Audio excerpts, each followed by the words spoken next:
नमस्कार, मी पायल छाजेड. आपण पाहत आहात कलाकुंज 24 तास.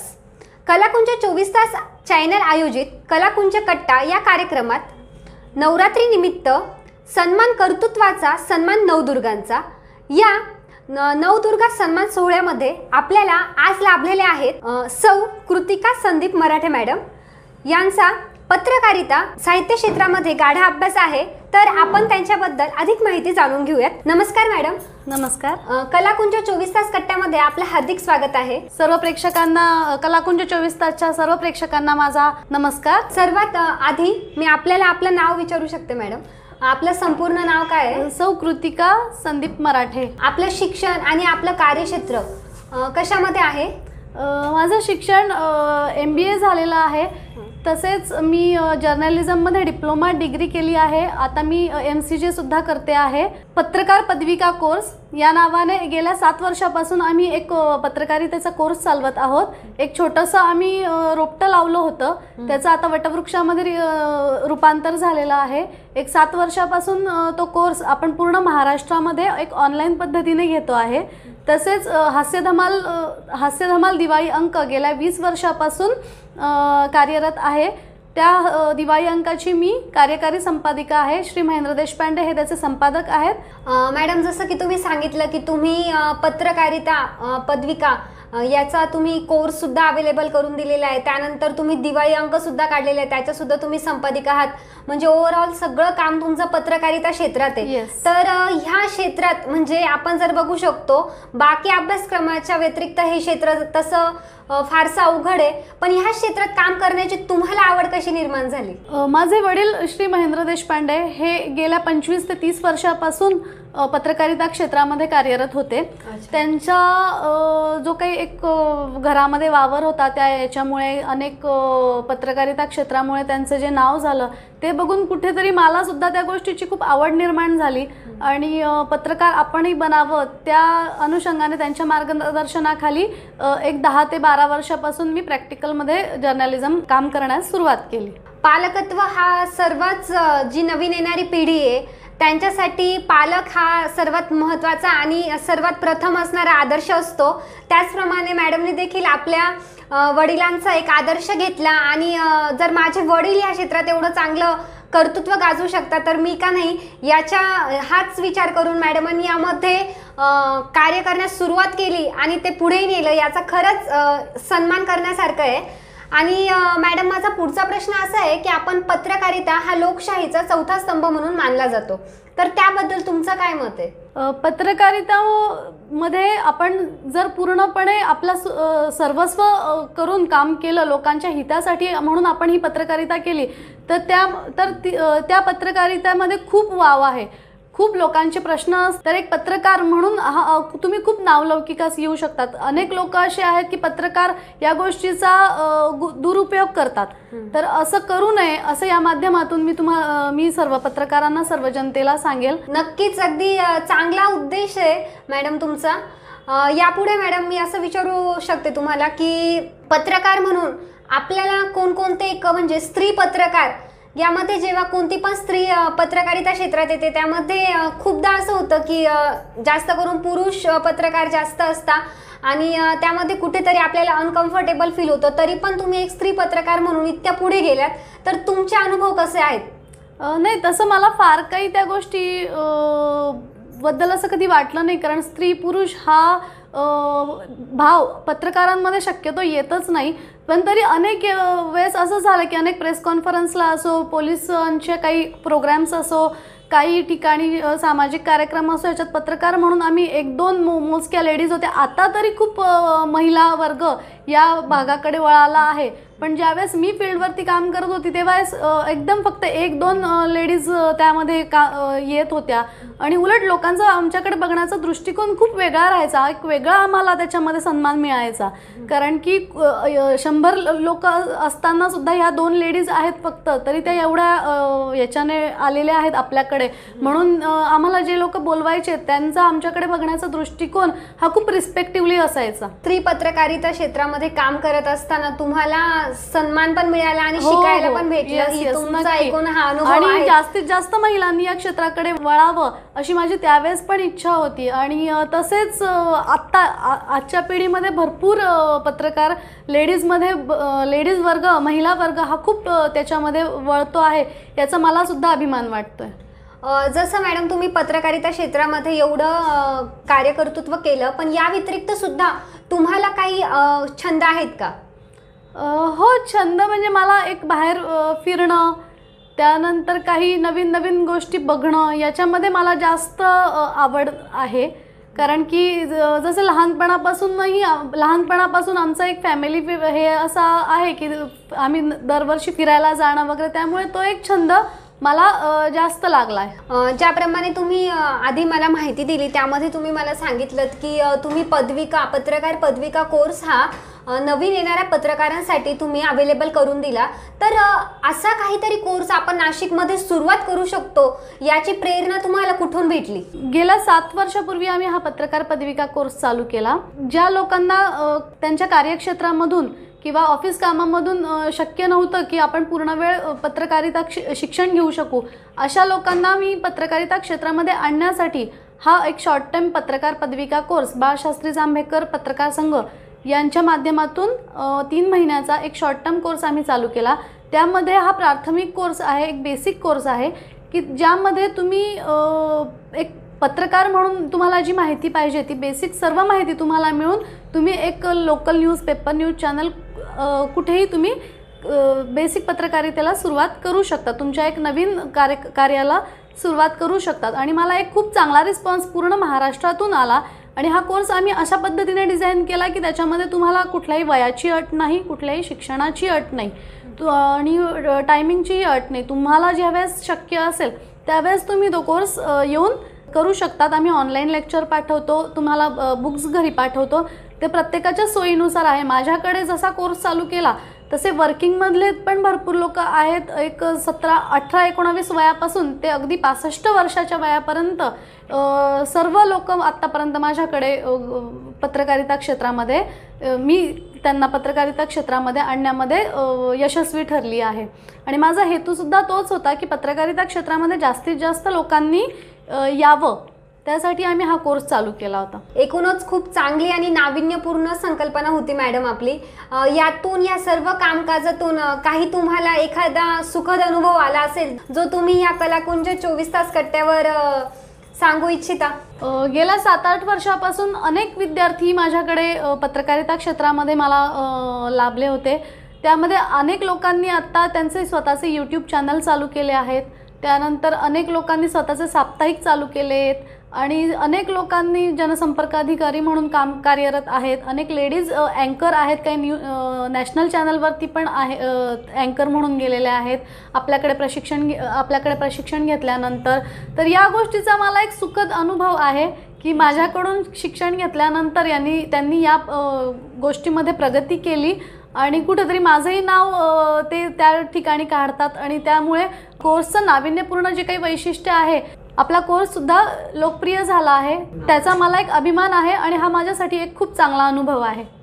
निश्चितच मॅडम, म्हणजे जे बीज तुम्ही त्यांच्या विद्यार्थ्यांमध्ये रोवलं होतं त्याचं एकंदरीत एक चांगलं फळ आपण एक 5-7 वर्षापूर्वी जे काही एक रोपटं लावलं त्याचं आज वटवृक्षात रूपांतर झालं आहे असं म्हणायला काहीच हरकत नाहीये. आणि विद्यार्थ्यांकडून पण एक चांगला रिस्पॉन्स आहे ना, ही पण खूप मोलाची गोष्ट आहे. आपण फक्त नाशिकमध्ये न ठेवता पूर्ण महाराष्ट्रामध्ये हा कोर्स चालवतो.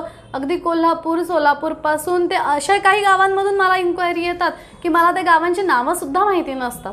बीड पासून अगदी तुम्हाला सांगते केरळ, कर्नाटकमध्ये सुद्धा अनेक विद्यार्थी आहेत की ज्या लेडीज इथून लग्न करून तिथे गेलेल्या आहेत, बेळगाव वगैरे सारख्या ठिकाणी, अशा ठिकाणून सुद्धा ते आपला कोर्स करतात की बुवा तिथे मराठी त्यांना शिक्षण मिळत नाही, पण आपण ही सुविधा त्यांना उपलब्ध करून दिलेली आहे. म्हणून त्यांना ती गोष्ट एक अशी जाणवते की आपला कोर्स, मग मला त्यानंतर मला पण लक्षात येते की आपला कोर्स किती तळागाळामध्ये पोहोचला आहे.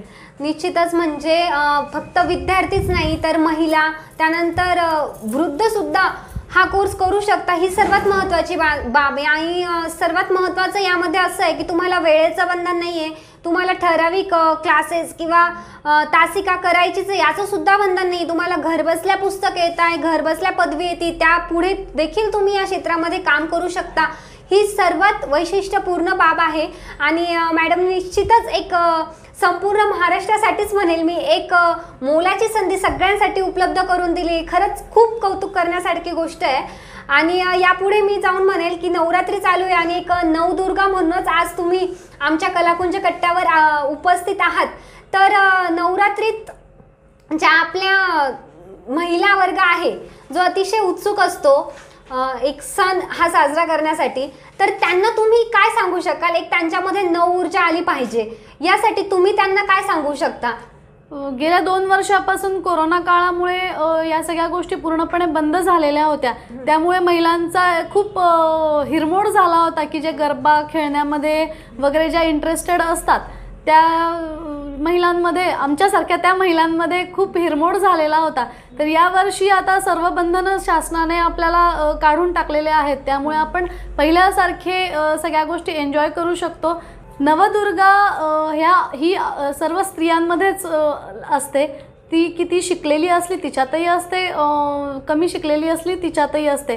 पण आपल्यामधील जे नवदुर्गेचं रूप असतं हे आपण फक्त स्वतःसाठी किंवा आपल्या घरामध्ये न ठेवता त्याचा उपयोग एक समाजासाठी सुद्धा करावा अशी माझी खूप इच्छा आहे.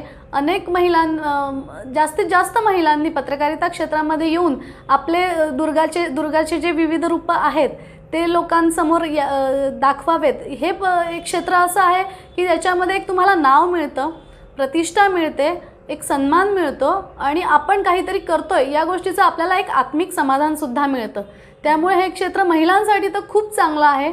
तर आपण नवदुर्गा म्हणून, आपण एक पत्रकार नवदुर्गा म्हणून मला तुम्ही इथे बोलवलं त्याचा मला अभिमान आहे. नक्कीच स्त्रियांसाठी एकदम प्रेरणादायी बाब मॅडम तुम्ही सांगितलेली. नक्कीच त्यावर नवरात्रीच्या माध्यमातून तरी सगळं महिला वर्ग हे कार्य करतील अशी आपण अपेक्षा ठेवूया. आणि पुढील माझा प्रश्न असा आहे की आपण हास्य धमाल कलाकुंज प्रकाशनाचा हास्य धमाल हा दिवाळी अंक काढलाय, तर त्याबद्दल तुम्ही अधिकतर माहिती काय देऊ शकता? मी तुम्हाला दिवाळी अंक इथे दाखवते. हा आमचा गेल्या 20 वर्षापासूनचा हा दिवाळी अंक आहे. हा कलाकुंज प्रकाशनाचा एक हास्य धमाल म्हणून दिवाळी अंक आहे. पूर्णपणे हा एक विनोदी दिवाळी अंक असून त्यामध्ये पूर्ण आपण ज्यावेळेस आपण हा दिवाळी अंक वाचायला घेतो त्यावेळेस आपण अनेक आपल्या गोष्टी डोक्यामधील ज्या काही टेन्शन असतात किंवा अनेक काही समस्या असतात ह्या आपण नक्की विसरून जाल याची मी तुम्हाला शाश्वती देते. गेल्या 20 वर्षापासून आम्ही पूर्ण टीम याच्यासाठी कार्यरत आहोत. फक्त लोकांचे मनोरंजन करण्यासाठी आम्ही दिवाळीच्या 3-3 महिने 4-4 महिने आधीपासून काम करतो. दिवाळी झाल्यानंतर सुद्धा 2 महिने काम करतो. ते याच्यासाठीच की फक्त समाजातील बाकी लोकांना त्याचा आनंद मिळावा यासाठी आम्ही अहोरात्र त्यावेळेस सगळेजण झटत असतो. अनेक विविध मोठे मोठे पुरस्कार या दिवाळी अंकाला मिळालेले आहेत. म्हणजे मी तर तुम्हाला सांगेल की असं एकही वर्ष जात नाही की आमच्या दिवाळी अंकाला कुठला पुरस्कार येत नाही. कारण आपला दिवाळी अंक सुद्धा त्या आपण दर्जाचा काढतो की एकही वर्ष असा जात नाही की आपल्याला त्या दिवाळी अंकामध्ये पुरस्कार कुठला प्राप्त झालेला नाही आहे. नक्कीच तुम्ही जी माहिती दिली ती अतिशय उल्लेखनीय होती. आणि सर्वात महत्त्वाचं म्हणजे आपला जो कलाकुंज प्रकाशनाचा दिवाळी अंक आहे याचं जे शीर्षक आहे तेच वाचकांना अगदी प्रेरित करणारं किंवा वाचनाला भाग पाडण्यासारखं आहे. कारण 100 अश्रूपेक्षा एक हसू तितकंच महत्त्वाचं आहे. आणि आमचा कलाकुंज प्रकाशनाच्या दिवाळी अंकाचं टायटल देखील असंच आहे की हास्य धमाल, म्हणजे हसण्यासाठी तुम्हाला भाग पाडणारा आमचा दिवाळी अंक आहे. आणि त्याचं प्रकाशन जास्तीत जास्त प्रमाणावर होऊन वाचकसुद्धा त्याला प्रसिद्धी देत आहे ही तितकीच महत्त्वाची बाब आहे. हो, दरवर्षी आम्हाला वाचक वर्ग आमचा वाढलेलाच असतो. फक्त कोरोनाच्या काळात सुद्धा आम्ही फक्त ठरवलं होतं की आपण डिजिटल प्रिंट काढू, पण वाचकांच्या जी काही मागणी होती त्यामुळेच त्यावेळेस सुद्धा 2ही वर्ष आम्ही पूर्ण दिवाळी अंक काढला. अनेक दिवाळी अंकांनी खंडन केलं होतं, पण आमच्या वाचक वर्गामुळे आम्ही तो दिवाळी अंक त्यावेळेसही काढला. खूपच सुंदर तुमचं एकूणच कार्य आणि तुम्ही ज्या प्रकारे याला पुढे नेलंय हे सगळंच अगदी उल्लेखनीय आणि स्त्रियांसाठी तरी मी म्हणेल की खूप प्रेरणादायी आहे. तर तुमचे भविष्यातील या क्षेत्रात काय योजना आहेत? पत्रकारिता क्षेत्रामध्ये जास्तीत जास्त लोकांनी सहभाग घ्यावा यासाठी मी पहिल्यापासून कार्यरत आहे. आता एक वर्तमानपत्रातूनही पुढे जाऊन एक डिजिटल रूपामध्ये जास्त महत्त्व प्राप्त झालेलं आहे किंवा एक तरुण वर्ग जो आहे डिजिटलमध्ये जास्त काम करण्यास इच्छुक असतो, कारण त्याच्यामध्ये नाव प्रतिष्ठा त्यांना मिळते, तसेच पैसा मिळतो, त्यामुळे त्या गोष्टीमध्ये त्यांना जास्त इंटरेस्ट असतो. तर आपण एक आपल्या बाळशास्त्री जांभेकर पत्रकार संघाच्या माध्यमातून आपण एक पूर्ण वेळ डिजिटल पत्रकारिता कोर्स हा आपण आता चालू करणार आहोत. त्यामध्ये पूर्णपणे डिजिटल मीडिया या स्वरूपात आपण त्यांना मार्गदर्शन करणार आहोत. यामध्ये डिजिटल पत्रकारिता कशी करायची, यूट्यूब चॅनल कसे सुरू करायचे, आपली अँकरिंग कशी असली पाहिजे, एखादं चॅनल सुरू करण्यासाठी तुम्हाला जे काही मार्गदर्शन लागणार आहेत ते आपण आता त्यामध्ये देणार आहोत. हा कोर्स आपण दिवाळीपासून लॉन्च करणार आहोत.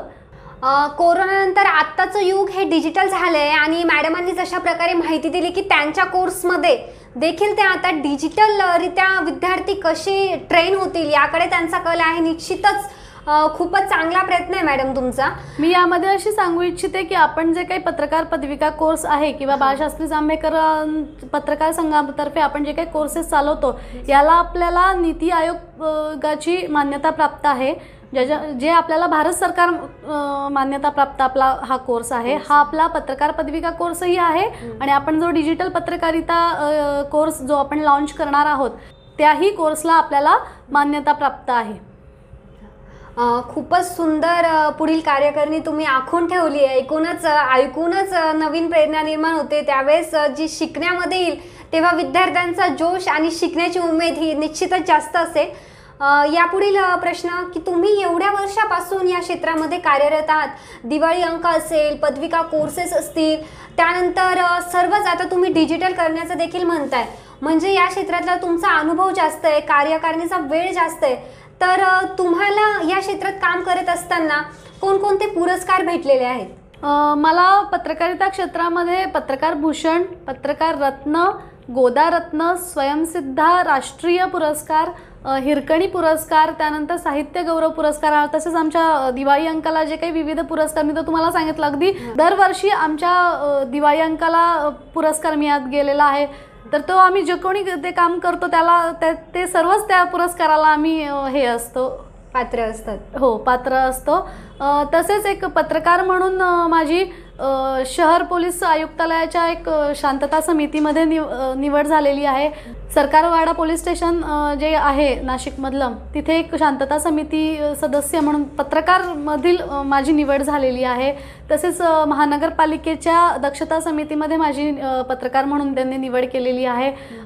पत्रकार संघामध्ये बाळशास्त्री पत्रकार संघामध्ये माझी सचिव म्हणून निवड झालेली आहे. तसेच अनेक पत्रकार संघातर्फे एक मानद सदस्यत्व त्यांनी मला दिलेलं आहे. पण माझ्या वेळेअभावी मी अनेक ठिकाणी जाऊ शकत नाही आणि त्यांना काम माझं देऊ शकत नाही, त्यामुळे ते भरपूर ठिकाणी माझा खूपच सुंदर एक महिला म्हणून पत्रकारिता क्षेत्रात येऊन एवढं सगळं कार्यकर्तृत्व गाजवणं ही देखील खूप महत्त्वाची आणि मोठी बाब आहे. नक्कीच तुमचं जे कर्तृत्व आहे हे आमच्या सर्वांसाठीच अगदी प्रेरणादायी आहे. आणि हे सगळं कार्य करत असताना कोणतंही कार्य करणं म्हणजे कोणती कार्य एका हाताने होत नाही, त्याला खूप सारं सहकार्य लागत असतं. अनेक व्यक्तींचा पाठिंबा हवा असतो, ज्याला आपण म्हणू शकतो कोणाचं तरी वरदहस्त आपल्यावरती असावा लागतो. तर तुम्हाला हे कार्य करत असताना कोणाकोणाचं सहकार्य लाभलं, कोणाचा प्रभाव तुमचं हे व्यक्तित्व घडवण्याच्या मागे होता? माझ्या लग्नाच्या अगोदर तर मला तसा फार काही प्रश्न आला नव्हता. माझ्या लग्नानंतर मला एक लहान मुलगा झाल्यानंतर मला सासरचा माझ्या, त्यानंतर तसंच माझ्या माहेरचा, दोन्ही साईडचा मला पूर्णपणे पाठिंबा असल्यामुळे मी पूर्ण वेळ त्यामध्ये कार्य करू शकले. आणि त्यांचा जर मला कधी सपोर्ट नसता तर कदाचित हे जे काही पुढे मी गोष्टी झाल्या माझ्या त्या एक चूलमूलच्या याच्यामध्ये मी पण कदाचित बाहेर पडू शकली नसती. पण माझ्या सासरून आणि माझ्या माहेरून दोन्ही ठिकाणून मला पूर्णपणे सपोर्ट असल्यामुळे यशस्वीरित्या मी या कार्यक्षेत्रामध्ये आजही खंबीरपणे उभी आहे. तसेच प्रभाव म्हणता येईल की माझे वडील, मी जसं तुम्हाला पहिल्यापासून सांगितलं की ते पत्रकारिता क्षेत्रामध्ये असल्यामुळे त्यांच्या जडणघडण्यामध्ये ज्या काही गोष्टी दिसल्या त्यामुळे मला त्यांच्या प्रभावामुळे मी या पत्रकारिता क्षेत्रामध्ये आली आणि त्यांच्याच मार्गदर्शनाखाली मी तयार झाली. तसेच मी जे काही कोर्स केलेले आहेत, प्रॅक्टिकल नॉलेज, त्यामधून मला अनेक ठिकाणी मिळत गेलं आणि माझा अनुभवच मग त्यानंतर जसा हळूहळू वाढत गेला त्या क्षेत्रामधला, तसं मग अनेक लोकांकडनं मी त्या काही अनेक गोष्टी शिकत गेली. म्हणजे या ठिकाणी तुमच्या वडिलांचा असेल, त्यानंतर सासरचा देखील तुम्हाला सहकार्य लाभलं आणि खरंच इतकं सगळं सहकार्य लाभणं खूप म्हणजे खूप महत्त्वाची गोष्ट आहे. आणि हे सहकार्य मिळाल्यानंतर सुद्धा तुम्ही त्यातून काहीतरी चीज करून दाखवलं, हे सगळ्यात महत्त्वाची गोष्ट आहे. खरंच खूप कौतुक करावंसं वाटतं मॅडम तुमचं. तुम्ही तुमचा अमूल्य वेळ आमच्यासाठी दिला. तुमच्यामुळे आमच्या सर्व नवदुर्गांना एक नवीन प्रेरणा मिळेल, एक सकारात्मक ऊर्जा मिळेल. नक्कीच यातून हे आमचं जे ध्येय आहे ते पूर्तीस जाईल अशी मी अपेक्षा करते. आणि कलाकुंज कट्ट्यावर तुम्ही उपस्थित राहिला याबद्दल मी तुमचं मनापासून धन्यवाद करते. खूप खूप आभारी मॅडम तुमची. थँक्यू. तुम्ही मला तुमच्या या नवीन कार्यक्रमामध्ये सहभागी करून घेतलं त्यासाठी मी तुमचेही आभार मानते. तसेच तुमचा कलाकुंज 24 तास हा चॅनल जो आहे हा जास्तीत जास्त लोकप्रिय व्हावा यासाठी मी सगळ्यांना विनंती करते की तुम्ही सगळ्यांनी तो चॅनल सबस्क्राईब करावा. यामध्ये अनेक वेगळे उपक्रम घेतले जातात. तसेच डिजिटल कोर्स संदर्भामधील आपली पण माहिती त्यामध्ये तुम्हाला ज्यावेळेस आपण लॉन्च करू त्यावेळेस येईल. आणि एक चांगलं व्यासपीठ प्रत्येकाला उपलब्ध करून देण्याचं काम हे चॅनल करत आहे, एवढं मी नक्की सांगेन. नक्कीच. खूपच चांगला उपक्रम हाती घेतलेला आहे मॅडमांनी आणि खूपच चांगलं कलाकुंज 24 तास कट्ट्याचे आपले सर्वच प्रोग्राम असतात. सर्वांनी आवर्जून लाईक करा, शेअर करा, सबस्क्राईब करा आणि बेल आयकॉन प्रेस करायला विसरू नका. धन्यवाद.